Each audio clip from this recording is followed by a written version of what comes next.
हम आज यहाँ सुनाई दे रहा है?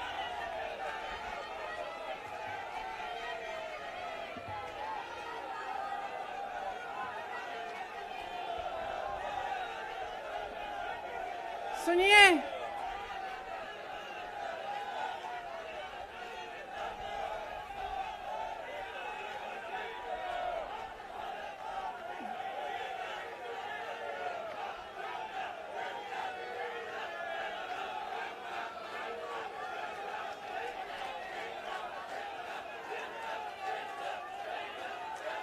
अब बोलूं?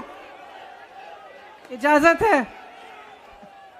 मेरे यूपी के भाइयों, बोलने दो। देखिए, यहाँ पे बैठे हुए मेरे मन में एक पुरानी बात आई। 32 साल पुरानी बात है। मई 1991 की बात है। मेरे पिता की शव यात्रा तीन मूर्ति भवन से निकल रही थी। अपनी मां के साथ और अपने भाई के साथ हम एक गाड़ी में बैठे थे। सामने भारतीय सेना की एक ट्रक थी, फूलों से लदी हुई थी। उसके ऊपर मेरे पिताजी का शव था। थोड़ी देर काफिला चला, 5-10 मिनट चला। फिर राहुल कहने लगे मैं उतरना चाहता हूं। तो मां ने मना किया। उस समय सुरक्षा का भी बहुत वो था। तो मां ने कहा नहीं, तुम उतर नहीं सकते। राहुल ने जिद की, नहीं मैं उतरूंगा। मैंने मां से कहा मां उतरने दो। राहुल गाड़ी से उतरा। उस सेना की ट्रक के पीछे खड़ा होके चलने लगा और तीन मूर्ति से लेके कड़ी धूप में अपने पिता के जनाजे के पीछे पीछे पैदल चलते चलते चलते चलते यहां पहुंचा। इस जगह से कुछ 400-500 गज दूर यहां पर मेरे शहीद पिता के अंतिम संस्कार मेरे भाई ने किए।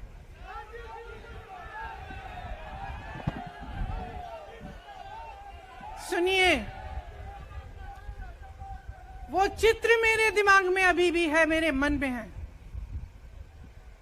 मेरे पिता का शव इस तिरंगे झंडे में लपेटा गया था। इस तिरंगे के नीचे मेरे पिता का शव था और उसके पीछे चलते चलते मेरा भाई यहां आया। उस शहीद पिता का अपमान भरी संसद में किया जाता है। उस शहीद के बेटे को आप देशद्रोही कहते हैं, आप मीर जाफर कहते हैं, उसकी आप मां का अपमान करते हैं। आपके मंत्री मेरी मां का अपमान भरी संसद में करते हैं। आपके एक मुख्यमंत्री कहते हैं कि राहुल गांधी को पता भी नहीं है कि उनका पिता कौन है।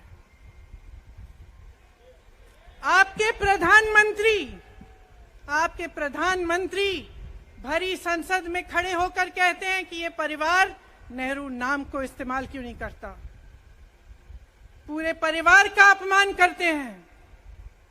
कश्मीरी पंडित समाज के रिवाज का अपमान करते हैं, जिसके तहत एक बेटा अपने बाप के मरने पर पगड़ी पहनता है, परिवार की परंपरा को आगे बढ़ाता है। लेकिन आप पर कोई मुकदमा नहीं होता। आपको 2 साल की कोई सजा नहीं मिलती। आपको जेल की सजा नहीं मिलती। आपको संसद से कोई बाहर नहीं निकालता। आपको मना नहीं करता कि 8 सालों के लिए आप चुनाव नहीं लड़ सकते। क्यों? मैं पूछना चाहती हूं, क्यों? आज तक हम चुप रहे हैं। हमारे परिवार का अपमान करते गए। मेरे भाई ने क्या कहा? संसद में वो मोदी जी के पास गए और उनसे गले लगे। मेरे भाई ने कहा, मैं आपसे नफरत नहीं करता हूं, मेरे दिल में आपके लिए कोई नफरत नहीं है, हमारी विचारधारा अलग है, लेकिन हमारी नफरत की विचारधारा नहीं है। तो मैं पूछना चाहती हूं, एक आदमी का कितना अपमान करोगे, कितना अपमान करोगे? क्या यही है इस देश की परंपरा? आप परिवारवादी कहते हैं, तो भगवान राम कौन थे? भगवान राम को वनवास में भेजा गया, उन्होंने अपने परिवार, अपनी धरती के प्रति अपना धर्म निभाया। क्या भगवान राम परिवारवादी थे? क्या पांडव परिवारवादी थे कि वो अपने परिवार की संस्कारों के लिए लड़े? और हमें क्या शर्म आनी चाहिए कि हमारे परिवार के सदस्य शहीद हुए इस देश के लिए, कि इस झंडे में उनका खून है, इस धरती में उनका खून है, इस देश के लोकतंत्र को मेरे परिवार के खून ने सींचा है। और जो सोचता है कि हमें अपमानित करके हमें डराएंगे, हमें धमकाएंगे, जो सोचता है कि तमाम एजेंसियों को लगाकर, हम पे छापे मारकर, हमसे कुछ भी कर ले, हमको हमें डराएंगे, वो गलत सोचते हैं। हम डरने वाले नहीं हैं। हम और मजबूती से लड़ेंगे। हम इस देश के लोकतंत्र के लिए कुछ भी करने के लिए तैयार हैं। इस देश के लोकतंत्र को, इसकी नींव कांग्रेस पार्टी के महान महापुरुषों ने डाली है। कांग्रेस पार्टी लड़ी इस देश की आजादी के लिए, और आज भी इस देश की आजादी के लिए ही लड़ रही है। कभी कभी मैं सोचती हूं, मुझे समझ में नहीं आता कि पब्लिक क्या सोच रही है। क्या देख नहीं रही है क्या हो रहा है? क्या आपको दिख नहीं रहा है कि आपकी सारी संपत्ति लूटी जा रही है, एक आदमी को दी जा रही है, गिने चुने उद्योगपतियों को सब कुछ दिया जा रहा है? किसकी संपत्ति है? ये राहुल गांधी की संपत्ति है, ये आपकी संपत्ति है। ये पीएसयू किसके हैं? किसके लिए बनाए गए? आपके लिए बनाए गए, जो ऐसे एक के बाद एक इनको बेचे जा रहे हैं, दिए जा रहे हैं। इसी से तो आपका रोजगार आता है। छोटे उद्योगों से, छोटे व्यापारियों से आपका रोजगार आता है, किसी बड़े अडानी से नहीं आता। रोजगार नहीं देते, छीनते हैं आपका रोजगार। तो आप समझ क्यों नहीं पा रहे हैं? आप गैस के सिलेंडर के लिए 1000 रुपए दे रहे हैं, और यहां आपकी सारी संपत्ति किसी को सौंपी जा रही है। राहुल गांधी जी ने क्या कहा? अरे कौन सा इतना बड़ा जुल्म कर लिया कि आपसे 2 सवाल पूछ लिए, जवाब नहीं दे पाए ना, घबरा गए। और जो अहंकारी होते हैं, तानाशाह होते हैं, क्या करते हैं? जब सवालों का जवाब नहीं दे पाते तो पूरी सत्ता को लेकर जनता को दबाने की कोशिश करते हैं। जो सवाल उठाता है उसको दबाने की कोशिश करते हैं। आपने कभी सोचा है, आंखें खोलिए, आपने कभी सोचा है कि ये पूरी सरकार, ये सारे मंत्री, ये सारे सांसद एक आदमी को बचाने की क्यों इतनी कोशिश कर रहे हैं? इस अडानी में है क्या कि इसको आप सारी संपत्ति दे रहे हो देश की? 20 हजारों करोड़ शेल कंपनियों में इनकी हैं, और आप इन पे इंक्वायरी नहीं कर सकते। ये अडानी है कौन कि आप सब उनका नाम उठते ही बौखला जाते हैं और उनको बचाने में लग जाते हैं? देखिए, आप इस देश के देशवासी हैं, ये देश आपका है, ये लड़ाई आपकी है। आज तमाम नौजवान बेरोजगार क्यों हैं? हम इश्तेहार तो देख रहे हैं, होर्डिंग देख रहे हैं, मदर ऑफ डेमोक्रेसी लिखा है, कहते हैं कि हमारी अर्थव्यवस्था बहुत तेजी से आगे बढ़ रही है, तो इतने नौजवान बेरोजगार क्यों हैं? तो जहां जहां हम जाते हैं बेरोजगार नौजवान क्यों दिखते हैं? इतनी महंगाई क्यों है? इतनी महंगाई क्यों है? क्या आप इतने बड़े काम कर सकते हो लेकिन एक गैस सिलेंडर का दाम कम नहीं कर सकते? आप छोटे व्यापारियों की मदद नहीं कर सकते? आप रोजगार नहीं बनवा सकते? तो फिर आपकी सरकार किस काम की है? लोगों को दबाने के लिए है या अडानी जी को आगे बढ़ाने के लिए है?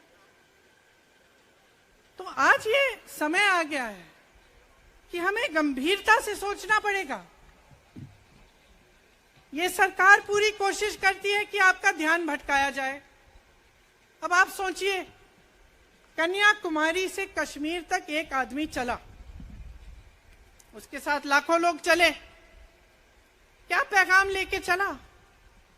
किस लिए चला? उसके दिल में क्या भावना थी कि लाखों लोग देश भर से उससे जुड़ के चले? समता, एकता की भावना थी। आज आपके सारी मीडिया, आपके सारे मंत्री, आपके सारे सांसद, आपके सारे कार्यकर्ता कह रहे हैं कि राहुल जी ने विदेश जाकर देश का अपमान किया, राहुल जी ने एक वर्ग का अपमान किया। क्या एक आदमी जो कन्याकुमारी से लेकर 5000 किलोमीटर कश्मीर तक चल के ये रोज रोज कहता है कि इस देश को एक होना चाहिए, सबको समान दृष्टि से देखना चाहिए, क्या ये आदमी देश का अपमान कर सकता है? क्या ये आदमी एक वर्ग का अपमान कर सकता है? तो ये आदमी क्या कर रहा है? ये आपकी आवाज उठा रहा है। ये क्या कह रहा है? कह रहा है कि गरीबों को अपना हक दो, नौजवानों को अपना हक दो, महिलाओं को अपना हक दो। यही तो कह रहा है। और हक क्या है? हक ये है कि जो आपका है वो आपके हाथों में जाना चाहिए, किसी बड़े उद्योगपति के हाथ में नहीं, जो प्रधानमंत्री जी के मित्र हैं। ये है आपका हक। उसी हक की लड़ाई लड़ रहा है। तो आप समझिए, ये एक इंसान की बात नहीं है, ये एक राहुल गांधी की बात नहीं है, ये पूरे देश की बात है। जब हम कहते हैं लोकतंत्र को बचाना है, तो हम किस बात की को बचाने की कह रहे हैं? क्या कह रहे हैं हम? लोकतंत्र क्या होता है? खुल के जवाब मांगो, सवाल उठाओ। यही तो लोकतंत्र है कि आपको कोई आपत्ति है, कोई समस्या है, आप किसी के पास जाकर अपना हक मांग सकते हैं।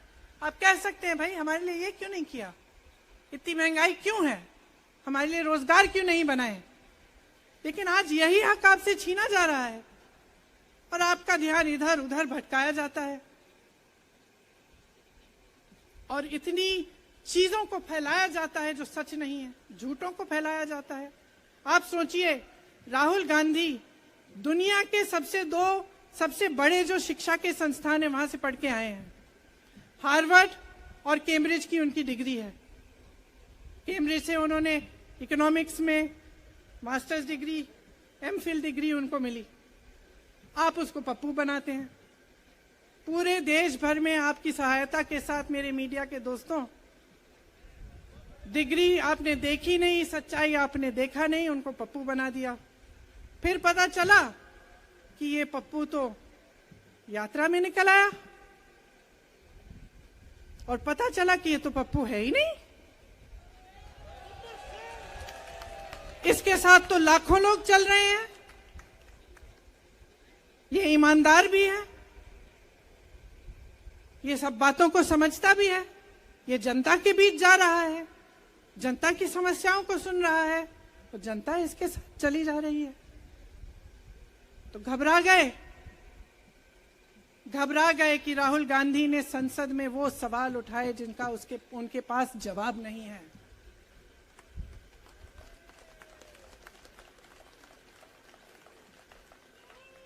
क्या किया सुन लीजिए।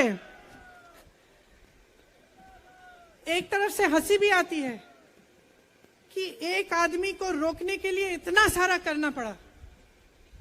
जिस आदमी ने राहुल जी के खिलाफ सूरत में कंप्लेंट लगाई, आपको मालूम है कि पिछले साल उसने खुद कचहरी में जाके बोला इस पे आप स्टे लगा दीजिए। 1 साल के लिए अपने ही केस पे स्टे लगवाया। फिर वापस कब गए केस खुलवाने के लिए? राहुल गांधी के संसद में अडानी पे के भाषण देने के 1 हफ्ते बाद, 1 हफ्ते बाद वो आदमी वापस जाता है, कहता है केस खोल दी, सुन लीजिए अब हम तैयार हैं। 1 महीने के अंदर अंदर जज कह देते हैं कि राहुल गांधी को 2 साल की सजा मिलेगी। आपने देखा इस देश में कितने केस हैं कि जेल में 10 साल के लिए पड़े रहते हैं, उनकी सुनवाई नहीं होती।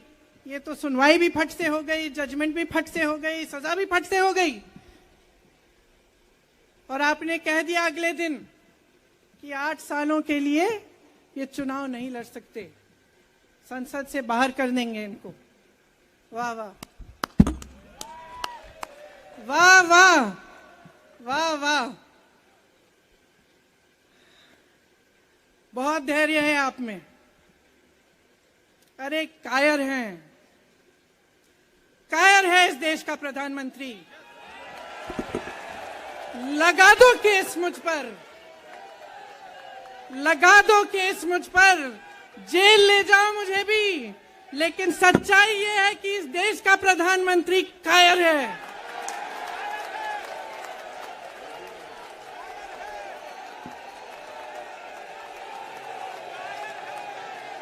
अपनी सत्ता के पीछे छुपा हुआ है, अहंकारी है।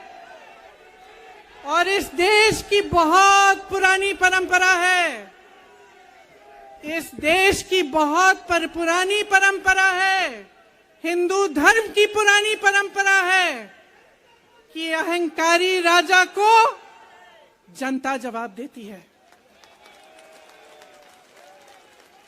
और इस देश की बहुत पुरानी परंपरा है कि अहंकारी राजा को ये देश पहचानता है। मेरे परिवार ने मुझे एक चीज सिखाई है कि ये देश दिल से बोलता है और दिल से सुनता है। ये देश सच्चाई को पहचानता है। और मैं जानती हूं कि आज वो दिन है जब से सारा कुछ बदलने लगेगा।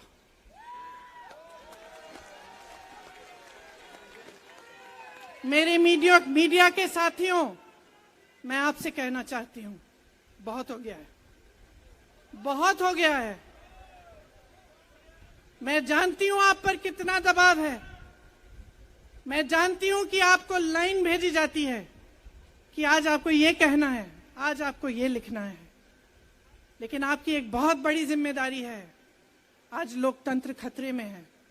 अगर सरकार सवाल उठाने वाले को 8 सालों के लिए संसद से निकाल सकती है, अगर कह सकती है कि तुम्हें चुनाव लड़ने की ही इजाजत नहीं है, तो बहुत गड़बड़ है, बहुत गलत हो रहा है। और ये लोकतंत्र के लिए ठीक नहीं है, ये इस देश के लिए ठीक नहीं है।